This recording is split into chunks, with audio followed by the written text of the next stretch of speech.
Bonjour à tous, restez bénis, que la paix du Créateur demeure en vous. Dernièrement, j'ai fait une vidéo où je parle de l'enfer, du paradis, comme quoi la religion nous a menti. La religion nous a pas seulement menti, la religion nous amène à comprendre les choses d'une manière assez tordue. J'ai écrit ce que je compte dire dans cette vidéo parce que dans la vidéo précédente, on m'a accusé que j'étais décousu, que je savais même pas moi-même ce que je disais parce que j'avais du mal à m'expliquer, etc. Donc là, j'ai tout écrit pour être bien carré, bien structuré. Donc je vais lire la chose en même temps, je vais m'expliquer, ça sera largement plus clair. J'ai mis des arguments qui, que j'ai pu développer par rapport aux questions qui ont été écrites dans les commentaires. Et surtout là, je tiens à m'avancer sur le fait que il faut arrêter de croire que vos proches sont en enfer parce qu'ils n'ont pas cru au Seigneur Jésus-Christ. Alors, je commence. Combien de fois j'ai entendu quand une personne mourait, j'espère qu'il a accepté Jésus car il va aller en enfer.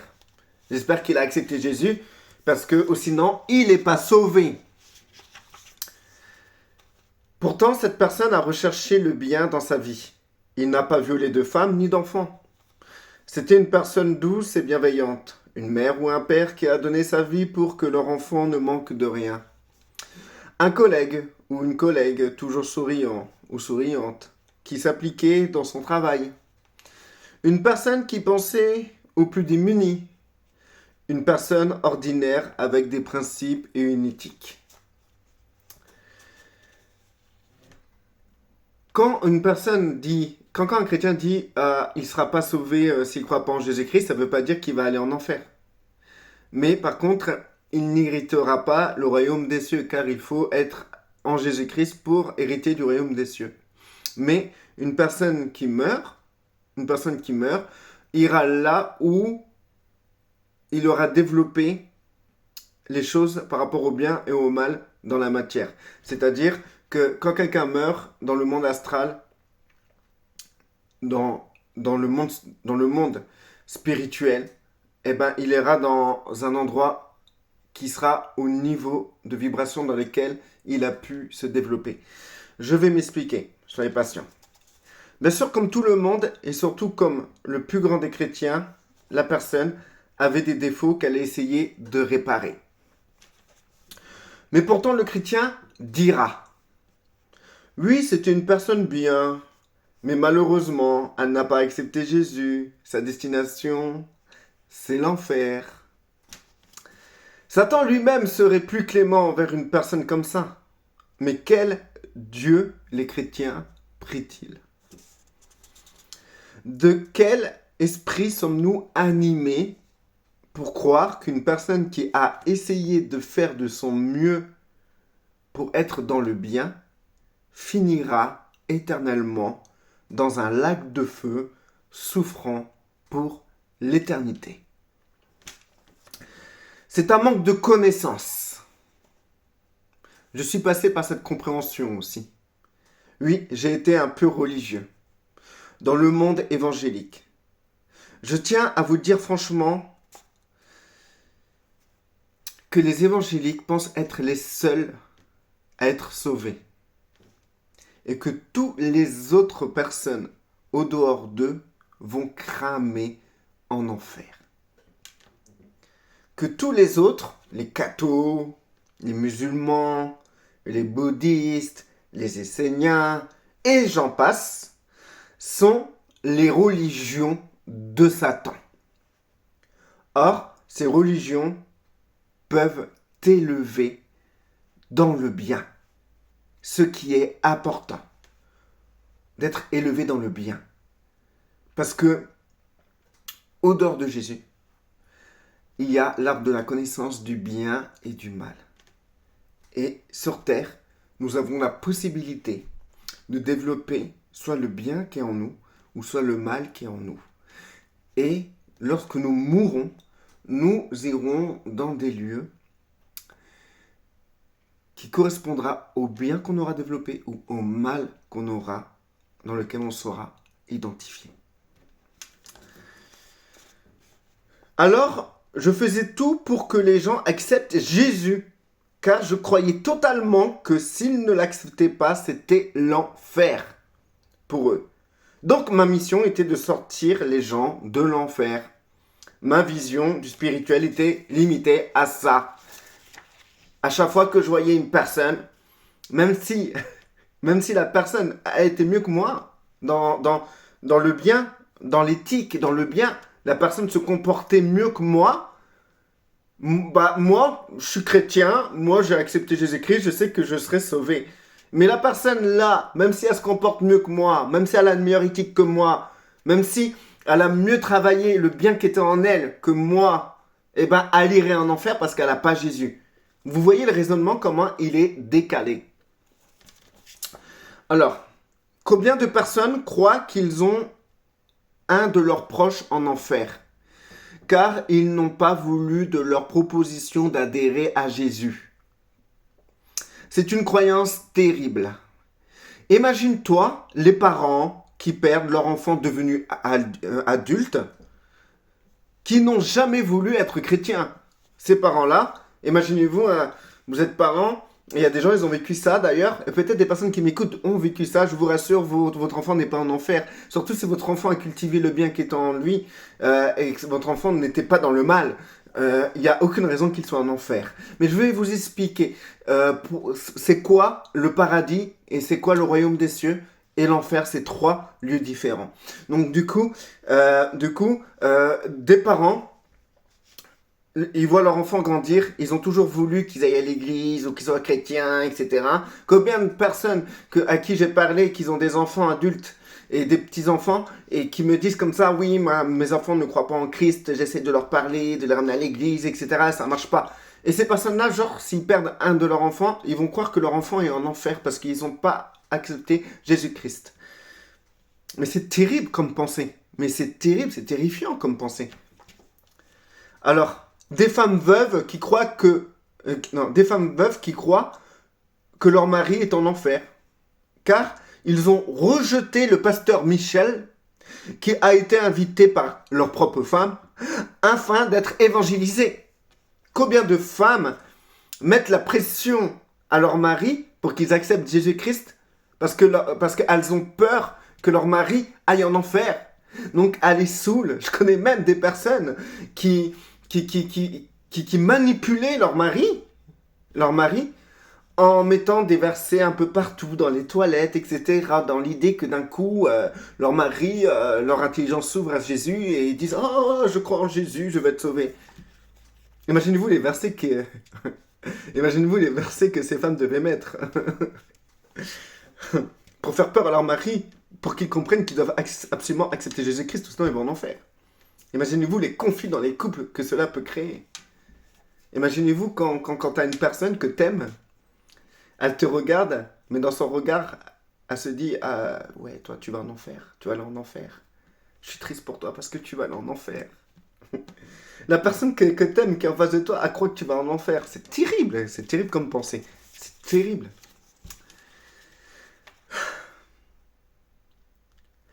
Encore pire. On le voit chez les jeunes convertis. Alors quand je dis les jeunes convertis, ça ne veut pas dire que c'est des jeunes de 20 ans, 18 ans, 10 ans. Il peut y avoir des jeunes convertis qui ont... attendez, je regarde un truc. Voilà, il peut y avoir des jeunes convertis qui ont 50 ans. Des jeunes convertis qui ont 60 ans, même 70 ans. Donc, on le voit chez les jeunes convertis, à qui on leur fait comprendre que toute leur famille va aller en enfer. S'ils ne deviennent pas chrétiens comme lui. Alors, imaginez-vous la scène. Alors, de bon cœur, ces jeunes convertis vont harceler leur famille avec Jésus et prêcher l'enfer pour finir rejetés. Voilà les conséquences. Ils croient qu'ils sont persécutés au nom de Jésus, alors que c'est eux qui ont persécuté leur famille au nom de Jésus. Alors, je répète, ils croient qu'ils sont persécutés au nom de Jésus, parce que leur famille les rejette, Alors que c'est eux qui ont persécuté leur famille au nom de Jésus. Parce que ces jeunes convertis, quand ils ont été sauvés, ils ont goûté à la grâce, à l'amour de Dieu, ils savent qu'ils sont sauvés. Mais dans leur cœur, c'est logique, c'est logique. Je suis passé par là, frère. Je suis passé par là, sœur. C'est logique que dans notre cœur, on veut que notre famille, ceux qu'on aime le plus, soient sauvés. Pire encore, que ceux qu'on aime le plus n'aillent pas en enfer. Donc, souvent, les jeunes convertis, dans cette idéologie-là, ils vont aller harceler leur famille. et ils finissent par être rejetés. Le pire, c'est les gens qui se sentent appelés à être évangélistes. Alors là, c'est du niveau, frères et sœurs. Criant dans les rues, « Vous allez en enfer! Acceptez Jésus-Christ! Ou sinon, vous périrez dans les flammes de l'enfer !» Imaginez-vous la scène, quoi. Les gens, ils se baladent tranquilles et tout. Ils sont dans la conversation, ouais, comment dire, c'est bien et tout, ça serait bien qu'on prévoit des vacances pour ça. Et d'un coup, il y a quelqu'un qui arrive là dans leurs oreilles. Tu vas aller en enfer. Accepte le Seigneur Jésus. Le pire, c'est que le message, il est faux. Tu vas pas en enfer parce que tu n'acceptes pas Jésus. Tu vas pas en enfer parce que tu n'as pas accepté d'être chrétien. Tu vas en enfer, en fait, l'enfer c'est un grand mot, je vais l'expliquer après. Tu vas dans le bas astral, dans le lieu de tourment, parce que dans ta vie, dans la matière, tu as été un sacré enfoiré de haut niveau. Ah oui, ah oui. Si tu vas sodomiser des enfants, t'attends pas à aller dans le haut astral. Où il y a les anges, il y a l'amour, il y a la paix. T'attends pas à aller là. Mais t'attends pas non plus à aller dans le royaume des cieux. Où il y a une présence de Dieu authentique, pure. T'attends pas à aller là si t'as sodomisé des enfants. Mais par contre, attends-toi à aller dans le bas astral où il y a des gens qui sont de ton niveau. Où il y a des gens qui vibrent comme toi, tu as vibré dans la matière. Tu vas pas en enfer parce que tu n'acceptes pas Jésus-Christ. Mais si tu n'acceptes pas Jésus-Christ, tu n'iras pas dans le royaume des cieux. Mais ça ne veut pas dire que tu ne pourras pas être dans le haut astral, ce qu'on appelle le paradis. Alors, cette doctrine conduit au prosélytisme. Les gens viennent à Jésus par peur de l'enfer. Eh oui. Les gens viennent à Jésus par peur de l'enfer. C'est plus une bonne nouvelle. C'est on te met le couteau à la gorge. Qui veut aller en enfer? Combien de gens ont accepté Jésus-Christ parce qu'ils ont eu peur d'aller en enfer? Ça fait des convertis de force. Et d'ailleurs, les gens qui viennent à Jésus par peur de l'enfer deviennent les pires prosélytes qui existent sur la terre. Ah ouais, eux, ils vont pas aller chercher les âmes à la évangéliste, à la jeune convertie de bon cœur qui va vouloir sauver sa famille. Elle va aller carrément arracher les âmes. Arracher les âmes, quoi, tu vois. Ça devient terrible. Ça devient terrible. Alors, et le pire, c'est que quand je dis ça, que les gens vont aller arracher les âmes, il y a des personnes qui vont écouter la vidéo, ils vont faire « Ah, ça, c'est des bons chrétiens. Ah, ça, c'est des bons chrétiens. » Non. Vous êtes des bons harceleurs. Vous nous prenez la tête. Vous prenez la tête aux gens, vous leur mentez, vous leur dites « Ouais, si tu n'acceptes pas Jésus, tu vas en enfer. » C'est pas vrai. Tu vas en enfer par rapport au mal que tu auras effectué. Et non pas parce que tu n'as pas accepté Jésus-Christ. Jésus-Christ et l'enfer. Jésus-Christ et le paradis, le haut astral, c'est différent. Jésus-Christ, lui, il est venu pour nous ouvrir une nouvelle porte. Une nouvelle porte. Un nouvel accès. Donc, le problème, le voici. Les chrétiens confondent paradis et royaume des cieux. Le paradis a toujours existé. Depuis la création de la matière. Le paradis, c'est un grand mot. C'est un grand mot, paradis. C'est pour dire que c'est le côté cool et bien du séjour des morts. Le paradis, c'est le côté cool et bien. C'est le côté où tu arrives, waouh, c'est l'amour, c'est la paix, c'est tu vois des anges, tu vois tes proches. Tu dis, oh, tonton, tonton, je pensais que t'étais un enfer. Oh, papy. Tu revois tes proches, tu revois tes bien-aimés, et c'est un endroit où tu réalises ce que tu as fait dans la matière, pourquoi tu es venu dans la matière, et aussi c'est l'endroit où tu décides aussi de revenir dans la matière si tu veux encore t'élever, parce que le paradis, le haut astral, c'est un univers. Imaginez-vous que la matière, l'immensité de la matière, imaginez-vous tous les univers qu'il y a dans la matière. Alors imaginez-vous maintenant le monde astral, comment ça peut être beaucoup plus grand que ça. Et imaginez-vous aussi le troisième ciel, le royaume des cieux. Bref, je vais continuer. Parce que là, je suis en train de me spolier, là, de vous spolier. Là. Donc, alors, j'en étais où? Voilà. C'est là, alors je parle du paradis, d'accord? Le haut astral. C'est là où les âmes qui auront fait le bien vont séjourner. C'est le monde astral. Et l'enfer, ce qu'on dit l'enfer, c'est un grand mot aussi. En fait, quand on dit enfer, c'est pour abréger. Hein. C'est un lieu où t'es pas bien. C'est un lieu où vraiment tu vois le mal que tu as fait sur Terre et tu ressens le mal que tu as fait. Imaginez-vous simplement quelqu'un qui a sodomisé des enfants.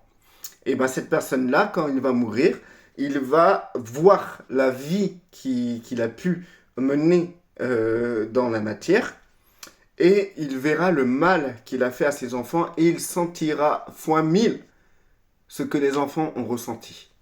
Alors imaginez-vous le niveau de tourment que cela peut créer. Parce qu'imaginez-vous un enfant qui est violé, le niveau de stress et d'angoisse de l'enfant.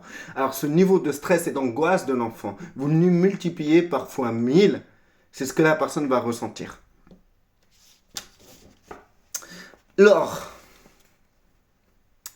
Alors, l'enfer, ce grand mot, peut dire, c'est un grand mot pour dire que c'est un lieu moins bien.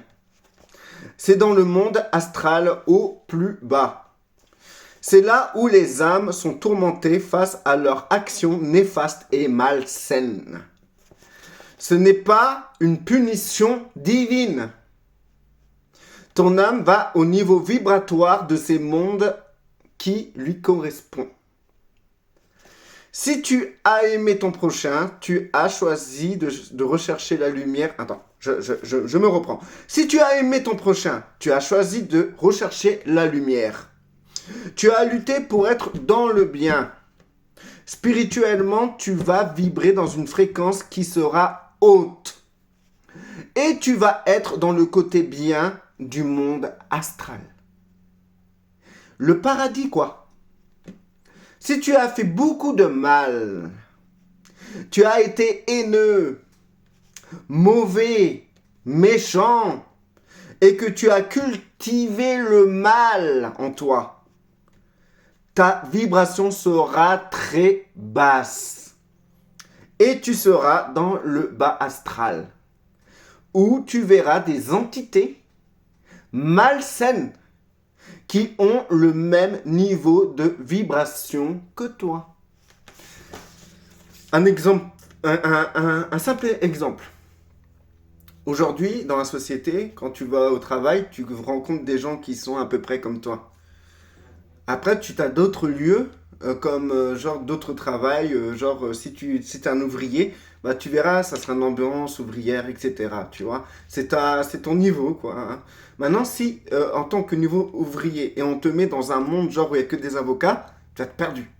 C'est pas ton niveau. Pour arriver dans le niveau du monde avocat, il te faudra évoluer à l'intérieur de toi, évoluer en intelligence, évoluer pour que ce niveau d'avocat te corresponde bien. et que tu puisses être à l'aise en tant que dans ce monde d'avocats. Vous comprenez? Et pareil, pour les avocats, s'ils arrivent dans un autre monde, dans la société qui est, je sais pas, qui est le monde social, par exemple, social, éducateur spécialisé, etc. Les avocats, quand ils vont arriver là, ils vont être perdus. Et c'est pas leur monde. Il faudra que eux aussi, ils évoluent dans ce sens-là pour comprendre le monde du monde social, du travail social, et pouvoir s'y sentir bien. Bah, le monde astral, c'est la même chose. Selon comment tu auras évolué dans la matière, tu arriveras à un lieu qui te correspondra. Tu peux pas arriver à un lieu très élevé que tu n'as pas atteint ce niveau de vibration élevée. Parce que sinon, tu vas rien comprendre. Ça sera la confusion totale pour toi. Pareil, maintenant, dans le monde de la société, si tu commets des crimes, etc., bah, tu vas tomber en prison. Et dans cette prison, tu auras des gens de ton niveau qui ont eux aussi commis des crimes. Donc, tu seras dans ton milieu. Tu seras dans ton milieu. Et dans ce milieu-là, bah, il y aura des gens comme toi. Malsains, voleurs, méchants, égoïstes, et toutes sortes de mentalités basses dans l'éthique. Donc, du coup, dans la société, si tu agis de telle manière, si tu apprends de telle manière, tu arriveras à tel niveau, à tel endroit. Si tu agis de telle manière dans le mal, ben, tu arriveras en prison. Et dans la prison, ça sera les mêmes personnes que tu rencontreras. C'est les mêmes personnes qui sera au même niveau de vibration. Bref, pour vous dire maintenant, si on prend un avocat qui a toujours été honnête, qui a toujours été propre, qui a toujours été fidèle pour défendre l'innocent, la veuve et l'orphelin, et ben maintenant ce gars-là, on l'incrimine pour rien. Comment dire, il se fait accuser à la place de quelqu'un et on le met en prison. La personne sera totalement paumée. Elle sera dans un monde qui ne lui appartient pas. Elle sera dans un monde qu'elle n'aura pas lieu d'être. Et ben, elle se reconnaîtra pas dans ce monde. Parce que pour arriver dans ce monde-là, il faudra vraiment cultiver le mal. Et dans la société, les délits, les infractions, les meurtres, etc. Il faudra développer dans ça pour être bien en prison. Mais maintenant, une personne qui n'a rien fait et qui est innocent et qui va en prison, il arrive dans un monde qui n'est pas le sien. Et ben c'est pareil, quand vous mourrez, et ben, au lieu que ce soit la société, on va appeler la matière. Ben, la matière, ce que vous aurez fait dans la matière va correspondre à là où vous serez dans l'au-delà. Et donc, du coup, si quelqu'un a cultivé le bien, a aimé son prochain, a pris soin de son prochain, a voulu être toujours honnête, le mieux possible, eh ben, elle n'a pas de lieu d'aller dans le bas astral, où il y aura tous les pédophiles, les violeurs, les brigands, les tueurs, les criminels, etc. Vous comprenez un peu? Ben, c'est comme ça se passe. Si dans la réalité, dans notre société, on voit cela, à plus forte raison, dans le monde, dans l'au-delà, qui est un lieu, beaucoup plus proche de Dieu que dans la matière, combien plus forte raison que cela se passe encore mieux, tu vois. Donc du coup, alors, j'en étais où?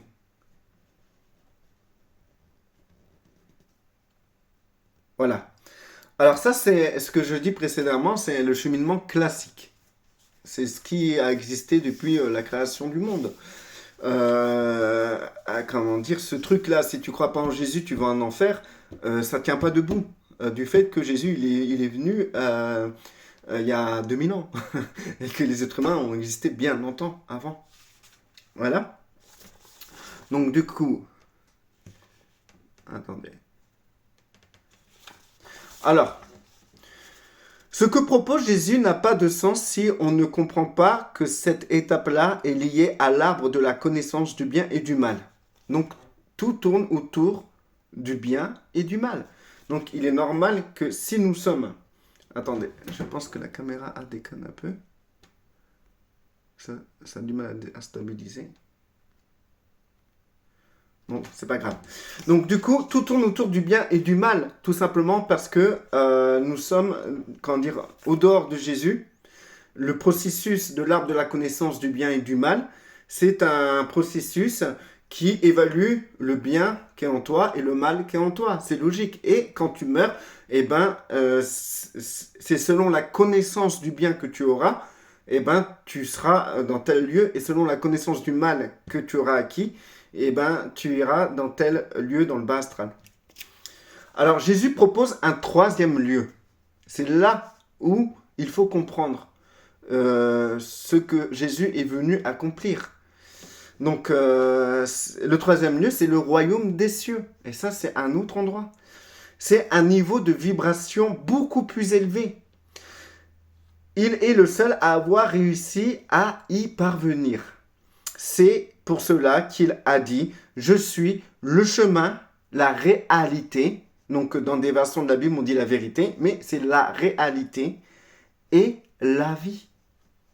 Nul ne peut aller au Père que par lui. Revenons sur une base. Je crois personnellement que nous pouvons prendre au sérieux dans la Bible qu'il y a 3 ciels. C'est pour ça qu'on dit les cieux. Il y en a 3. Le premier, c'est la matière, donc les univers. Tout ce qui est physique, c'est la matière. Donc du coup, c'est le premier ciel. Et imaginez-vous les univers et l'étendue de la matière. Avec les trous noirs, etc. Et on ne connaît pas la fin de cette étendue. Ni le commencement. Le premier, le deuxième, c'est le monde astral. Il y a plusieurs niveaux dans le haut astral. Ce qu'on appelle le paradis. Et dans le bas astral, les lieux de base... dans le bas astral, les lieux de basse vibration où il y a des entités démoniaques et malsaines. Donc, du coup, imaginez-vous déjà le premier ciel, l'étendue des univers, l'étendue de la matière. Imaginez-vous. Maintenant, imaginez-vous le deuxième ciel, qui est le monde astral. Imaginez-vous comment ça peut être encore plus étendu. Alors, imaginez-vous les degrés, et c'est presque infini, hein, frères et sœurs. C'est presque infini, c'est incroyable. On ne peut pas concevoir la chose. C'est pour ça qu'il y a des gens qui veulent se réincarner sur Terre pour monter en vibration, monter dans le bien, pour aller loin dans le haut astral. Le troisième ciel, c'est le royaume de Dieu. Et à présent aussi celui de Jésus. Donc il y a 3 ciels. La matière, les univers, l'astral et le royaume des cieux. Les 3 ont une vibration différente. Pour atteindre le 3e ciel, il faut vibrer comme Jésus. C'est pour cela qu'en venant à lui par la foi et non par la religion, il fait en sorte d'être un avec nous, ainsi nous élever dans sa fréquence. Car il est impossible pour nous d'atteindre son niveau de fréquence, de vibration, dans ce qu'il a accompli, c'est le seul. D'ailleurs, même dans toutes les religions, on le considère comme quelqu'un de très très très grand, le plus grand même. Et bien en fait, grâce à ce qu'il a accompli dans la matière, il a eu accès au 3e ciel. Chose que nous, on n'a pas encore atteint. Parce que on est limité au 2e ciel. C'est-à-dire par rapport au bien qu'on fait et par rapport au mal qu'on fait. C'est pour ça que nous sommes dans la conséquence de l'arbre de la connaissance du bien et du mal. Connaissance du bien et du mal. On est limité à ça. Et Christ, lui, il a transcendé tout ça. Et il a réussi à atteindre l'arbre de vie. Et c'est le 3e ciel. Et aujourd'hui, il nous donne l'accès car il a le droit de nous ouvrir la porte. Et pour atteindre cela, c'est pas par rapport au bien que tu vas faire, ni au mal que tu vas ne pas faire, mais c'est simplement par la foi de ce qu'il a accompli. Si tu veux adhérer ou pas au troisième ciel. Tu es libre, tu peux rester au deuxième ciel. Tu peux rester au deuxième ciel, tu pêches pas en faisant ça. Mais si tu veux un véritable repos et que tu en as marre, tu ressens que vraiment tu n'as pas envie de rester au deuxième ciel, eh ben, tu peux avoir accès à l'arbre de vie, sortir de l'arbre de la connaissance du bien et du mal, et de revenir, et de venir dans l'arbre de vie, c'est-à-dire dans le royaume, au troisième ciel. Tu peux passer du deuxième ciel au troisième ciel. Voilà l'accès que Christ nous a donné. Voilà ce qu'il a accompli. Donc du coup, alors revenons sur la personne décédée du début. Vous vous rappelez, au début, j'ai parlé d'une personne qui est décédée et qu'on disait, ouais, il va aller en enfer parce qu'il ne croit pas en Jésus. Malgré qu'elle a fait du bien, comment dire, que c'était un bon collègue, c'était un bon père, une bonne mère, qui faisait du bien à leurs enfants, etc. La personne que je vous ai parlé au début de la vidéo, par exemple. Bah, revenons à ça. Si elle a développé le bien dans sa vie, elle ira dans le paradis du deuxième ciel. Car elle est soumise dans la loi du recyclage qui est l'arbre de la connaissance du bien et du mal. Elle pourra se réincarner pour s'élever plus haut, de plus en plus haut dans le monde astral. Par contre, elle prend le risque de s'incarner, mais de développer le mal et de descendre dans le bas astral. C'est pour cela qu'on dit que c'est un système de perdition pour certains.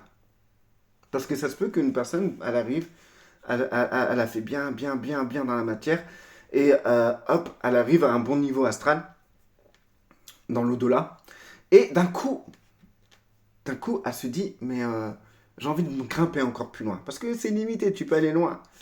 Et elle revient sur Terre, et manque de chance, elle foire sa mission de vie, elle pète un câble, elle tue des gens, et ainsi de suite. Et ben, cette personne-là, et ben, quand elle va mourir, si elle a développé le mal, ben, malheureusement, elle descendra dans le bas astral. Parce qu'elle ira au niveau qu'elle a développé. C'est un risque. C'est un risque. C'est pour ça que tous ceux qui sont sur Terre sont des guerriers. Nous sommes tous des guerriers. Parce que nous avons pris le risque de venir. On n'est pas sur Terre contre notre plein gré. Sachez-le. C'est parce qu'on l'a voulu. Sinon, ça serait tellement injuste. Mais Dieu est juste. Donc, du coup, alors désolé pour la qualité de la vidéo. De toute manière, ce qui est important, c'est ce que je dis, c'est pas mon image. Alors, j'en étais où? Voilà. Maintenant, imaginons que si elle a accepté de faire alliance avec Jésus, elle aura accès au troisième ciel, l'arbre de vie. Elle sort du monde du recyclage, de l'arbre de la connaissance du bien et du mal. Plus besoin de redescendre dans la matière pour s'élever. C'est déjà très bien. Mais il est possible de redescendre dans la matière pour aider à élever les âmes. Ça, c'est une autre histoire. Voilà, frères et sœurs. Il y avait une suite, mais cette suite, je le ferai dans une autre vidéo.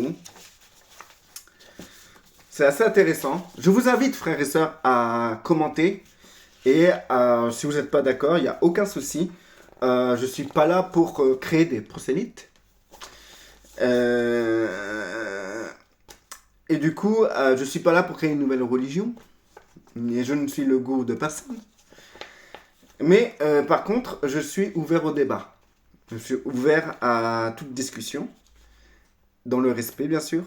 Et je suis ouvert à toute nouvelle idée. Ou je suis ouvert à tout complément de renseignement. Voilà. Restez bénis, que la paix demeure sur vous.